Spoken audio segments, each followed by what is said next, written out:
Grazing rights is a legal term referring to the right of a user to allow their livestock to feed in a given area. United States. Though grazing rights have never been codified in United States law, the concept of such rights descends from the English concept of the commons, a piece of land over which people, often neighboring landowners, could exercise one of a number of traditional rights, including livestock grazing. Prior to the 19th century, the traditional practice of grazing open-range land in the United States was rarely disputed because of the sheer amount of unsettled open land. However, as the population of the western United States increased in the mid to late 19th century, range wars often erupted over the ranchers' perceived rights to graze their cattle as western rangelands deteriorated with overuse. In 1934, the Taylor Grazing Act formally set out the federal government's powers and policy on grazing federal lands in the western United States by establishing the Division of Grazing and procedures for issuing permits to graze federal lands for a fixed period of time. The Division of Grazing was renamed the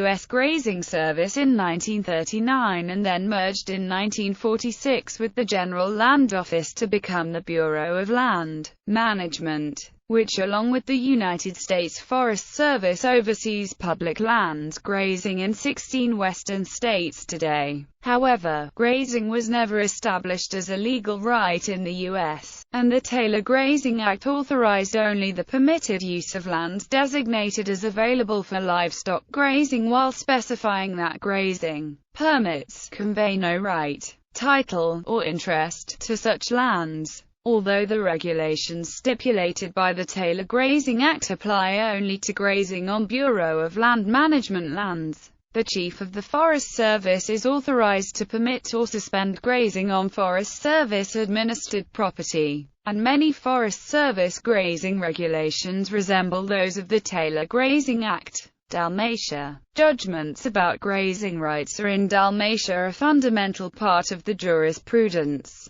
The oldest court verdict in Dalmatia in a court case about grazing rights dates from the 14th century. It is a usufruct of property, which belongs to someone else, or it is a use of a property. Use of someone else's property requires a contract about the usufruct. The court may declare parts of the contract as unlawful. If there is no contract, common law comes to apply. The decisions on who was allowed to judge on grazing rights cases were different in the Middle Ages, which reasoned in tradition and in the natural resources in each area, such as water, meadows, lawns and others. Some peasants wrote their own statute, like Poljica Republic in 1440. Also, some dukes wrote together with some peasants their own statute, like Law Codex of Anodal from 1288.